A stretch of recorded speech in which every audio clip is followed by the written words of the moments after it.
Project मां liver cancer के बारे में बुधाइण चाहियां थी। आई एम मुज़वालांगा and today my topic is liver cancer. Liver cancer is what is liver? Liver is the uncontrolled cell division. Liver cancer is uncontrolled cell division is called cancer, and liver cancer star liver cell is called hepatocyte. Liver cancer, two types of liver cancers, primary and secondary. Primary liver cancer is star liver cells, and secondary is one other and two other. Corona virus हिकिड़ो क़िस्म जो वॾो ख़तरनाक virus आहे जंहिं घणेई माण्हुनि जूं जानूं वरितियूं आहिनि ऐं ॾाढो डेंजरस वायरस आहे। असांखे घुरिजे त हिन जे लाइ एहतियात करणु घुरिजे, मास्क पाइणु घुरिजे, हैंड सैनिटाइज़र यूज़ करणु घुरिजे, हथ धोइणु घुरिजनि ऐं पाण में सोशल डिस्टेंस रखणो घुरिजे। ही छो जो हिन वायरस घणियूं ई जानूं तबाह कयूं आहिनि, के माण्हू सिहतियाब थी विया आहिनि, पर हिन खां घणे खां घणो एहतियात करणु घुरिजे। Project is cell membrane. Cell membrane is also called plasma membrane, semi-permeable and selectively permeable. Cell membrane is the outer body of every cell. In 1972, here two scientists, Singer and Nicholson, proposed a working model on cell membrane known as Follic mosaic model. Heart is a pumping on the heart is a pumping out. There are three wheels blood. Number one, arteries, veins and capillaries. The arteries in the खून को दिल से खून लेकर पूरे जिस्म तक पहुंचाती है, और वेन्स का काम होता है दिल पूरे जिस्म से खून लेकर दिल को पहुंचाना, और कैपिलरीज का काम होता है। कैपिलरीज बारीक नालियां होती हैं दो तरह की, जो कि जिस्म में फर्स्ट ऑफ ऑल असां ॾिसंदा जो कैंसर उहो छा हूंदो आहे, जेको कैंसर उहो अनकंट्रोल जेके असांजा नॉर्मल सेल आहिनि उहे डिवाइड न थियनि, उनखे कैंसर चइबो आहे। उनखां अलावा असां ॾिसंदा lungs respiratory organ of the body उहो असांजी एब्डोमिनल कैविटी में प्रेजेंट हूंदो आहे। उनखां अलावा असां ॾिसंदासीं जी काज़िस ऑफ लंग कैंसर कहिड़ा आहिनि। सभु खां वॾो जो काज़िस आहे उहो आहे स्मोकिंग। स्मोकिंग लंग कैंसर ॿिनि क़िस्मनि जो थींदो आहे, हिकिड़ो एक्टिव हूंदो आहे, पैसिव। एक्टिव उहो हूंदो जेको असां पाण स्मोकिंग कयूं, पैसिव जेको ॿियो केरु स्मोकिंग करे उनजो असरु असां ते पवे। ऐं जेको अगरि कंहिं इंसान स्मोकिंग करे उनजो जो धुओं नक खां ॿाहिरि निकिरंदो आहे उहो अंदरि वेंदड़ धुएं जे मुक़ाबले में तमामु घणो ज़हरीलो हूंदो आहे। सिम्टम्स ऑफ लंग कैंसर मतिलबु लंग कैंसर जी निशानी कहिड़ी हूंदियूं आहिनि। हिजिंग साउंड प्रोड्यूस थींदो आहे, फीवर थींदो आहे, वीकनेस थींदी आहे, ऐं उनजो ट्रीटमेंट जो इलाजु आहे उहो आहे सर्जरी, ड्रग्स वग़ैरह ऐं कीमोथेरेपी, रेडियोथेरेपी हूंदो आहे। हर नॉर्मल इंसान खे घुरिजे त उहो अल्फा फीटोप्रोटीन हर 6 महीने उहा taste. Me Varda Krishi from GGDC Moro. Today I am here on the topic present Goyal Sla. This is my model present here. In model Sla, firstly I will define you the introduction. Goyal was a scientist who gave Allah. He gave us a relation between the volume and the pressure. He says when increasing the pressure, the volume will be decreased. He says that it is an inverse or non-linear relationship. So he mathematically expresses that V is inversely proportional to 1 upon P. V stands for here volume and P for pressure. Working model of kidney, how it works. It is a kidney. First of all, we should know that what is kidney. It is an organ that helps to remove toxic substance and waste products from our blood. Here we experimentally prove how it works. First here,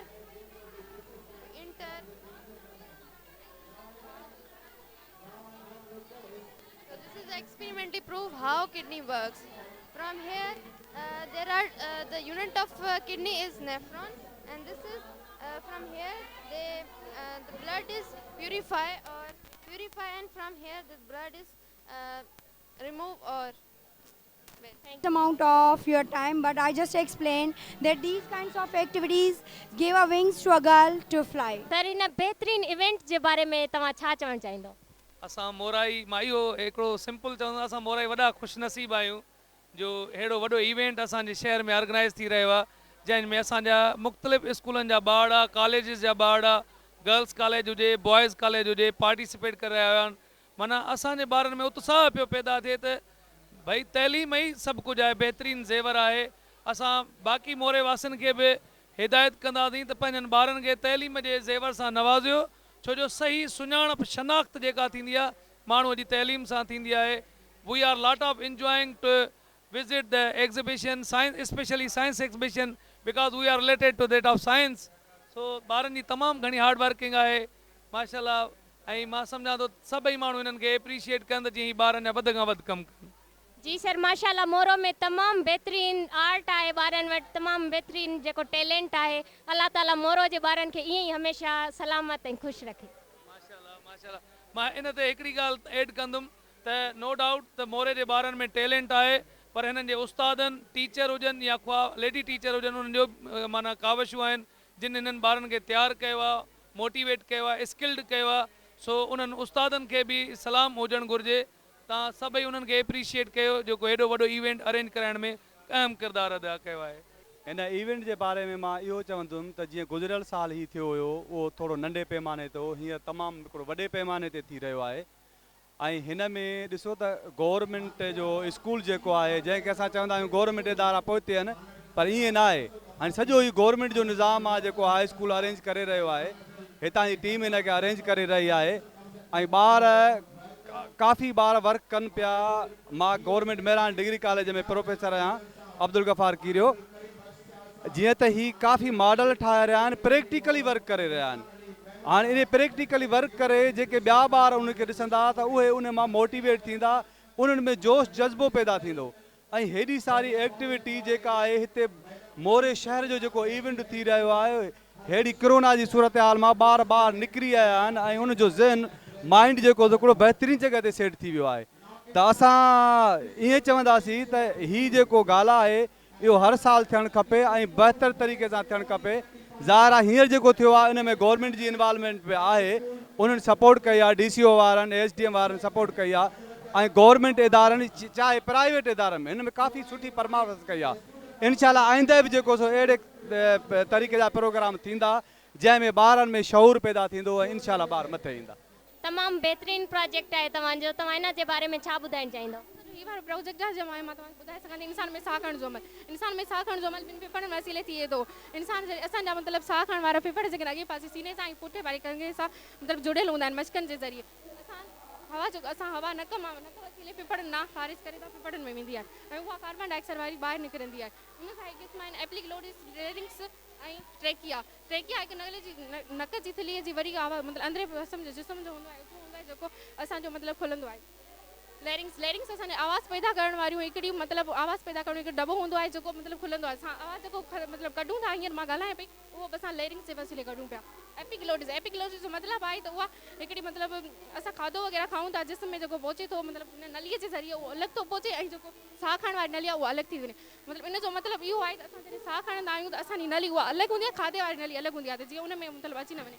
ऐं जॾहिं असांखे इहो ध्यानु रखणु घुरिजे त असां खाधो खाऊं था त उहा नली हुनजी एपिग्लोटिस बंदि थी वेंदी आहे, त जीअं मतिलबु साह खणी सघिजे अलॻि ऐं हिन में एपिग्लोटिस अलॻि थी वञे।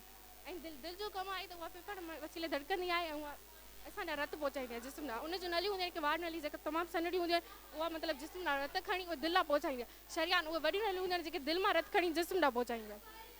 Thank U. केतिरी महिनत बाद तव्हां इहो तयारु कयो?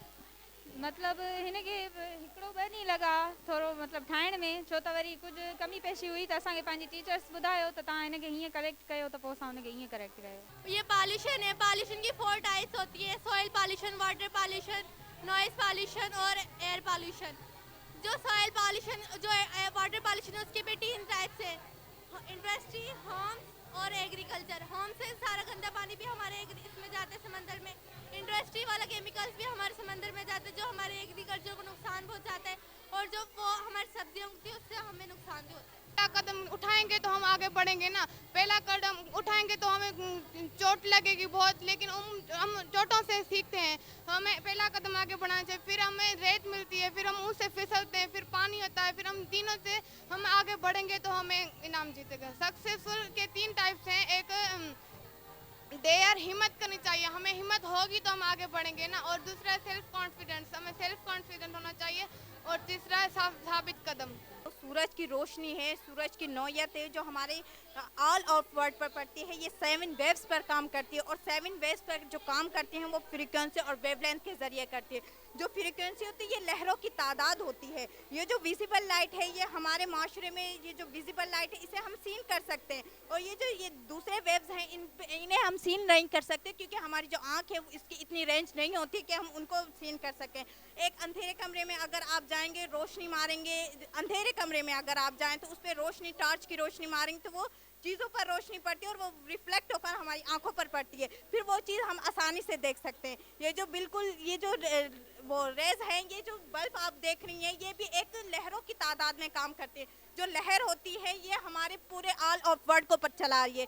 जो रोशनी होती है इन्हीं पर मुश्तमिल, ये जो एक्सराज मेडिकल्स में एक्सराज होते हैं ये सब भी हमारे ये वेव्स के ज़रिए काम, और जो ये वेव्स हैं यही हमारे पूरी कायनात में काम कर रहे हैं। Today is my presentation is biomes. The biosphere may be divided into sub-layers biomes. Any biogeographical specific region recognized by vegetation or climate is called biomes.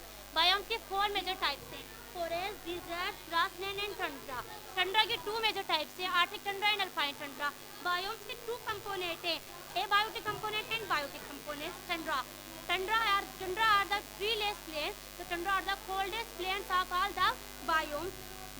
Tundra के 2 types हैं: Arctic tundra and alpine tundra. Arctic tundra are found near the south and north polar region, and alpine tundra are found in the mountain and high elevation. Thank you. छा ठाहिया आहियो तव्हां, छा ॿुधाईंदव? Solar system. This is a sun, क्योंकि sun हमारे सब सितारों से बड़ा होता है। उसके बाद मर्क्यूरी सबसे छोटा होता है। हमारे 9 प्लैनेट्स थे, प्लेटो को दूसरे प्लैनेट्स में शामिल कर दिया गया, इसलिए हमारी जो सबसे बड़ा प्लैनेट्स है वो जुपिटर है और सबसे छोटा है वो मर्क्यूरी है। माशाल्लाह, बहुत अच्छा प्रोजेक्ट बनाया है। Thank U. My name is Faidan Farhan. Today my project function of lungs. Survey teacher, when we inhale the oxygen goes to lungs. जॾहिं असां साह खणंदा आहियूं फेफड़नि जे तरफ़ ऑक्सीजन वेंदी आहे पाइपलाइन जे ज़रिए, इन खे ट्रेकिया चवंदा आहिनि। There are 2 lungs in our body. असांजे जिस्म में 2 फेफड़ा थींदा। The right lung is bigger than left lung. साॼो पासो खाॿे पासे खां वॾो थिए थो। उनजो reason because tighter side, lateral side of the head is the head side. दिलि जो हेठियों पासो, दिलि जो हेठि पासो लेफ्ट साइड, इन करे लेफ्ट साइड नंढो थींदो ऐं राइट साइड वॾो थींदो।